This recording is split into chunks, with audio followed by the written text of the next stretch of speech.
This is Jane Lyons from Friends of Children.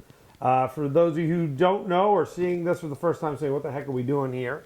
Streetlight Financial Foundation, 2023 award recipient, so congratulations. Thank you, we are delighted. Director of Friends of Children. Correct. Based out of Northampton, Mass. Yep. Serve all the children in foster care in the state of Massachusetts and the ones aging out of foster care. Yeah. Correct? Yeah.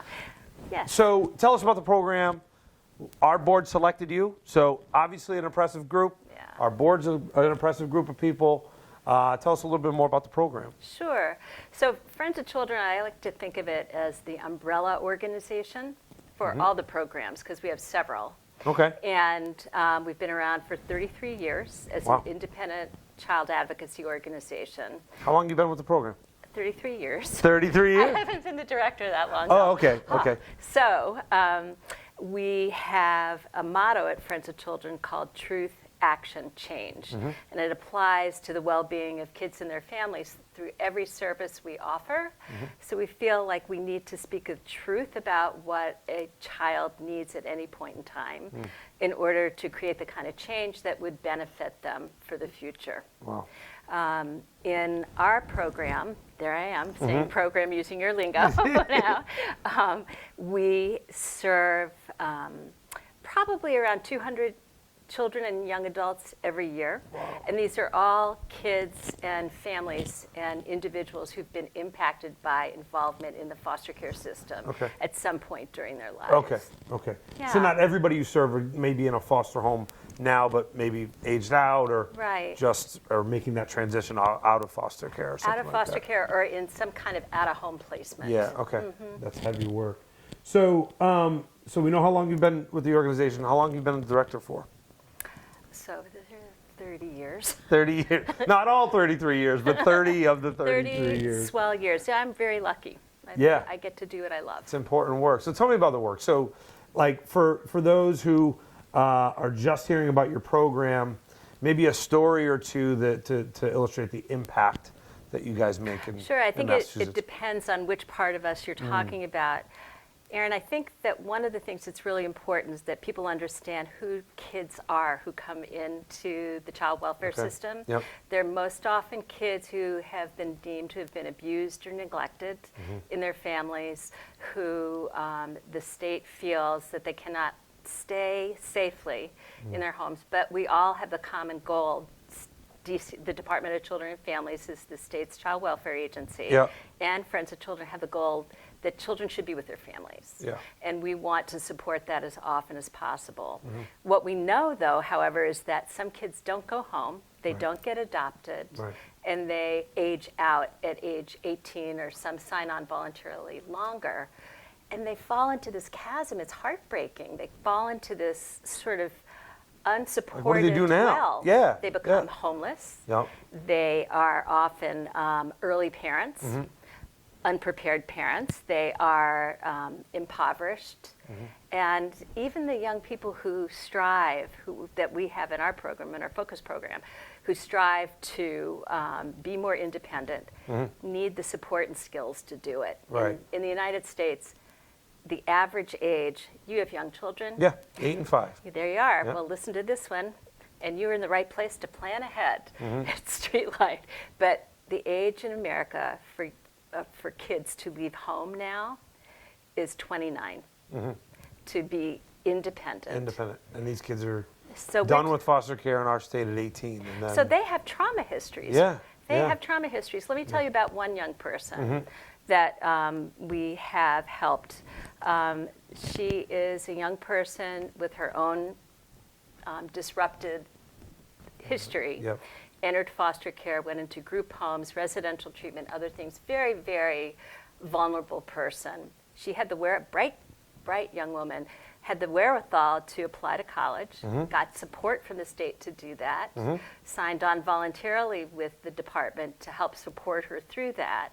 But as she was a junior, I think, in college at age 20, she found us because she was struggling with her mental health, struggling to do her academic work.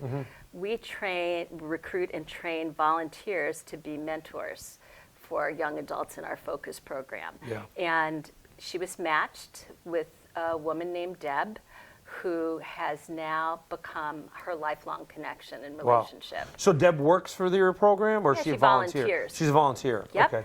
And so she's helped this young woman, and when the young woman was just not finishing her last course so that she could get her degree, she unearthed what we knew was probably there, but we didn't want to supply the answer for this young woman. She was afraid, okay, now what am I going to do? I'm going to be homeless. Right. I have nowhere to live after when I can't live in the College dorm. was How her am home. Yeah. yeah, jail, college. This is what sometimes happens with young people who leave the system. But what's happened with this young woman, Deb got her, she said, okay, you're coming to my house for the weekend. I'm locking, she didn't really, but I'm You gotta be careful the locking. locking you in the room here. Yeah. I'm bringing you food. Come down. We'll go for walks, but Yeah. you've got to finish your coursework. Wow. And she did it. She graduated. We did not let her become homeless. Yep. Friends of Children's Focus Program was able to give her money to help with security deposit for her own apartment. Wow. Helped her with resume writing. Yeah. She's doing great. Yeah, I'm really interested in this focus program that you have, because I even looked when I was in your office. I looked at the thick curriculum, the book. Yeah. It's all about financial education and Yes. and financial wellness for these kids that are aging out of the foster care program and may have not learned that in the traditional family setting. You know, Exactly so right. And that's they're huge. not allowed. So when you're growing up in foster care, Yeah. pretty much you're not allowed to make mistakes. Yeah. Sometimes what happens if you act out or you blow your money or whatever it is, you get kicked out of where you're living. Jeez. So most foster kids, not all, but a good percentage of them, certainly the adolescent age kids, move 3, 4, 5, 6, 7, 10 times. The pressure's got to be so high at that Terribly, point. Yeah, terribly. yeah. We're very Stakes are high. They are high. So what we know is that we're highly successful in our focus program in creating those permanent relationships. What we realized we need to do to really, really help our young people leave confident, capable, and connected is to offer financial fitness. Yeah. And we have a model that we're going to be using and starting up. Which I'm going to help with. I know I'm going to. You're on board. All right, You're I'm on board. with that. I All already right. knew that. All right, so great program. I'm glad our 5-person board for the foundation selected you and your organization for fundraising activities for 2023. Before we get to the fun, we will.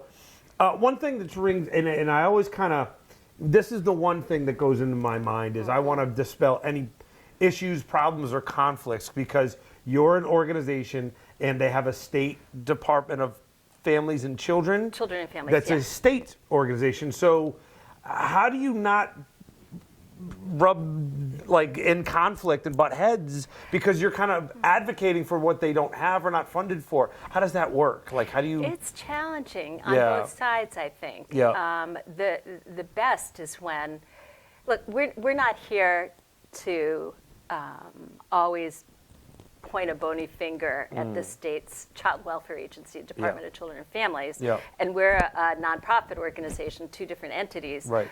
But we try to advocate for them so that it can have the services and supports that help families, help children, help their families be together, maybe prevent placement in the first Fill in place. some gaps that maybe Fill in reside gaps, in that and program. to also help workers who are on the front lines of this, who carry big caseloads with few services in the Right, community, right. and it's hard for them. Yeah. You know, I don't know of a social worker who signed on to work at the department who isn't there because they didn't want to make a difference. Yeah. Of course they do. But it's, I imagine burnout's a big thing there, right? I mean, Burnout, huge turnover. caseload. No, a lot of the former employees for the state in that program work in your Friends of organization, right? Children.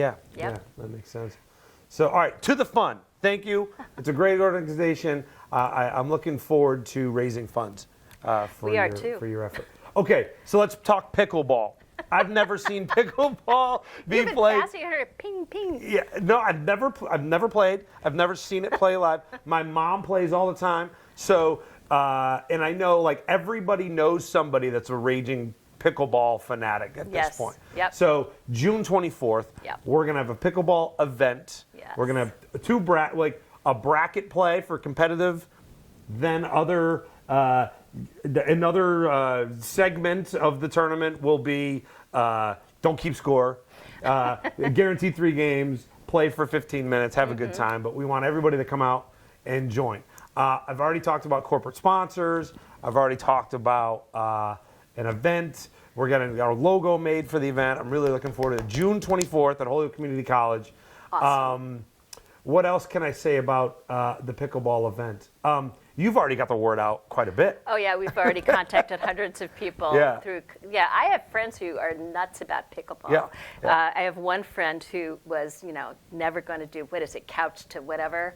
But couch to 5K or whatever? Yeah, whatever. The running thing? Yeah. Yes, but she is an avid pickleball player now, and she's out 3 to 5 times a week, and you can be with Susan, and all of a sudden, ding, ding. I said, what is that? Turn your phone off. She goes, no, this is about pickleball. These are all the pickleball things that are coming through. So it's going to be big. It's going to be a big event. Rain or shine, Holyoke Community College and Tommy Stewart. It's going to be fabulous. They have outdoor pickleball courts at HCC. They have an indoor facility if we needed that, if it rains. We're going to have food. I'm going to have music, the whole 9 yards. I'm going to try to get some paddles with our logos on them and stuff.